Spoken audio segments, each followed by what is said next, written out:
तो मैनेजमेंट के इस चैप्टर में ह्यूमन रिसोर्स मैनेजमेंट चैप्टर है ये। तो ह्यूमन रिसोर्स में मैनेजमेंट का हम पहले कंसेप्ट समझेंगे, उनके कार्य समझेंगे, पर्सपेक्टिव्स क्या क्या हैं और रिसेंट ट्रेंड्स क्या चल रहे हैं।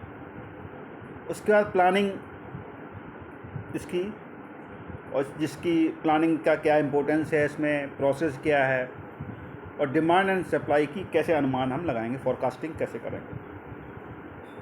फिर जो भर्तियां हैं उसमें सिलेक्शन करना है, इंडक्शन ओरिएंटेशन की मीटिंग करानी है, फिर ट्रेनिंग करानी है, फिर मैनेजमेंट का डेवलपमेंट भी, इसमें रोल क्या है, स्किल्स क्या क्या हो सकती हैं और क्या क्या तरीके अपनाए जा सकते हैं इसमें। फिर जॉब का एनालिसिस है, जो भी जॉब्स चल रहे होते हैं फर्म में उनका विश्लेषण करना है, मूल्यांकन करना है और कंपेंसेशन क्या क्या दिया जा सकता है वो। इसमें एम्प्लॉयज़ का एंगेजमेंट और इंडस्ट्रियल रिलेशंस को भी समझा जाता है, ध्यान दिया जाता है, पर्याप्त रूप से अध्ययन किया जाता है। तो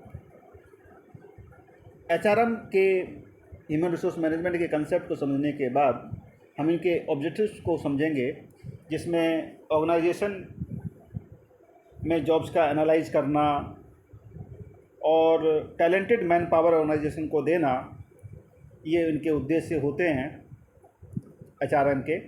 एचआरएम के कार्य जो होते हैं वो एम्प्लॉयमेंट संबंधी, जॉब एनालिसिस संबंधी, एचआर प्लानिंग के संबंधी, recruitment, selection, placement, induction, training, performance appraisal, management development, career planning and development, compensation, ये जो कुछ बताया जा चुका है, ये सब फंक्शंस होते हैं एचआरएम के।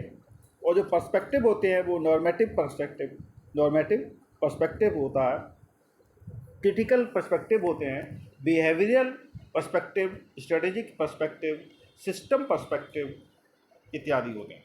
ठीक है। अब रिसेंट जो ट्रेंड्स चल रहे हैं और इन्फ्लुएंसेस हैं, इनको हम 4 कैटेगरीज के आधार पर समझते हैं, जिसमें एम्प्लॉयर्स एचआर सर्विसेज देते हैं, वो हैं embedded HR, corporate HR, transactional HR, centres of expertise.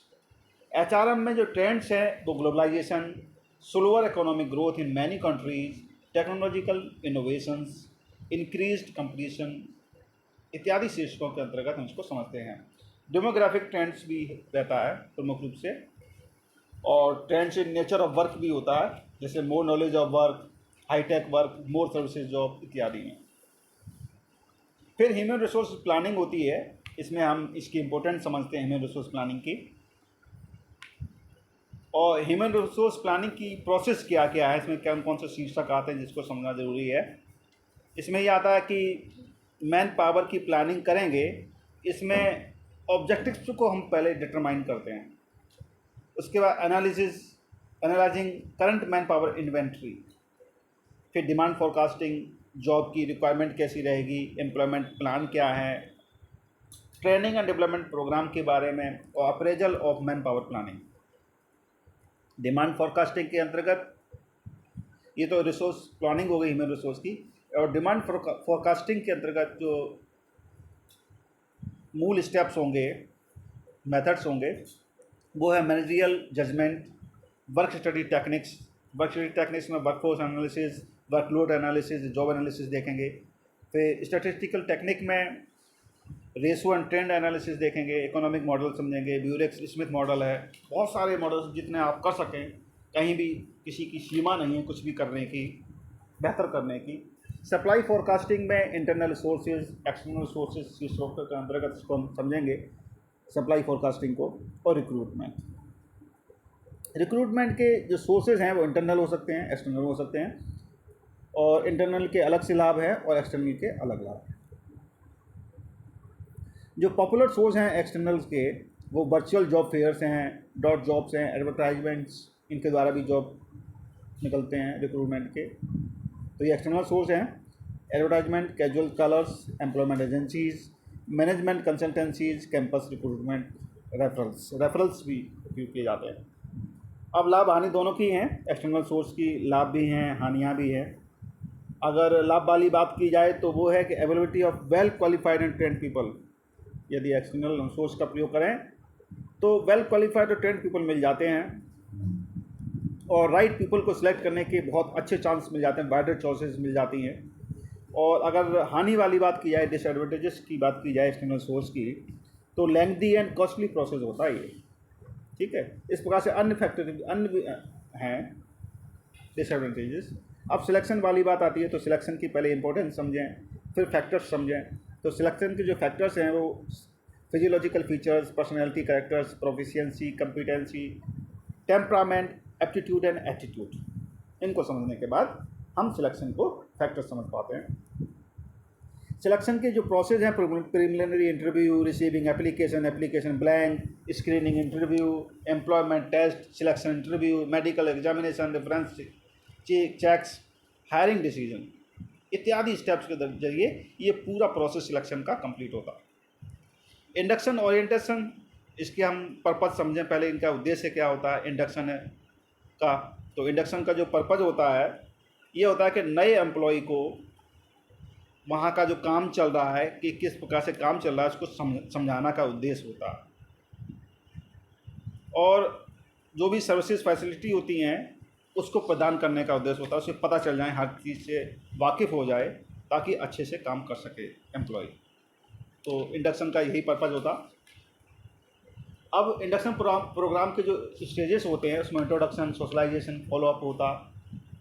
Induction programme को इफेक्टिवनेस की तरह एनहेंस करने का जो चरण है वो भी अपनाए जाते हैं, जिसमें ट्रेनिंग है, ऑब्जेक्टिव्स और नीड्स ऑफ ट्रेनिंग समझी जाएगी, ठीक है। ट्रेनिंग के जो मेथड्स हैं वो ऑन द जॉब ट्रेनिंग होती है। Methods of on the job training कैसे हो सकती है? Job instruction training, coaching and mentoring के द्वारा, अप्रेंटिसशिप ट्रेनिंग के द्वारा, जॉब रोटेशन या पोजीशन रोटेशन के द्वारा, रिफ्रेशर ट्रेनिंग के द्वारा, ओरिएंटेशन ट्रेनिंग के द्वारा, ये ऑन द जॉब ट्रेनिंग है, ट्रेनिंग का मेथड, ठीक है। जो ऑफ द जॉब ट्रेनिंग है उनकी जो मेथड्स हैं वो है role playing, lecture method, conference approach, programmed instructions, case study. तो वेस्टिबल ट्रेनिंग और ट्रेनिंग प्रोग्राम को डिजाइन करना भी शामिल होता है अलग से। तो ट्रेनिंग प्रोग्राम को डिज़ाइन कैसे किया जाएगा, उसमें आइडेंटिफाइड ट्रेनिंग नीड्स, जो ट्रेनिंग नीड्स है उनको पहले पता लगाइए, फिर ऑब्जेक्टिव्स को सेट करिए, ट्रेनिंग के ऑब्जेक्टिव्स को सेट करिए, फिर ट्रेनिंग प्रोग्राम को ऑर्गेनाइज कराइए, उसके बाद ट्रेनिंग रिजल्ट्स जो प्राप्त होते हैं उसका एवोल्यूशन कीजिए। इस प्रकार से ट्रेनिंग प्रोग्राम आपका डिज़ाइन हो जाता है। अब ट्रेनिंग प्रोग्राम को प्रभावी बनाने के लिए एवेल्यूट करना, उसमें जो मापन होता है इसका कि किस प्रकार से एवोल्यूशन होगा, तो वो रिएक्शन के देख के, लर्निंग, बिहेवियर और रिजल्ट देख के, इन 4 चरणों को समझ के हम एवोल्यूशन कर लेते हैं कि ट्रेनिंग प्रोग्राम का में कितना प्रभावीपन आया, इफेक्टिवनेस आया। मैनेजमेंट डेवलपमेंट, इसमें रोल पहले समझेंगे मैनेजमेंट डेवलपमेंट के, फिर क्या क्या स्किल्स हैं जिनको हम डेवलप कर सकते हैं एक मैनेजर के लिए, उसको जानते हैं, और क्या क्या विधियां अपनाई जा सकती हैं। जो स्किल्स होती हैं जो डेवलप की जा सकती हैं मैनेजर के लिए, वो देखो मोटे तौर पे डिसीजन मेकिंग स्किल हो सकती है, इंटरपर्सनल स्किल्स हो सकती है, जॉब नॉलेज हो सकती है, ऑर्गेनाइजेशन नॉलेज हो सकती है। जो मेथड्स अपनाते हैं मैनेजमेंट डेवलपमेंट के लिए वो इन बास्केट मेथड अपना सकते हैं, सेंसिटिविटी ट्रेनिंग मेथड अपना सकते हैं, ठीक है। अंडर स्टडी भी एक मेथड होता है, मल्टीपल मैनेजमेंट होता है, बिजनेस गेम भी हो सकता है, और organising and executive development programme भी करके आप इसको कर सकते हैं, मैनेजमेंट डेवलपमेंट के चरणों को अपना सकते हैं, प्रोसेस को पकड़ सकते हैं। जॉब एनालिसिस में पहले तो जॉब एनालिसिस के बेनिफिट और रोल को हम समझते हैं, फिर प्रोसेस को पकड़ते हैं, प्रोसेस में क्या क्या चरण होते हैं उनको समझते हैं। तो ये इस प्रकार से प्रोसेस संपादित हो जाता है जॉब एनालिसिस का। तो जॉब एनालिसिस प्रोसेस में organisational analysis, collection of job analysis data, preparation of job description, preparation of job specification आदि आते हैं।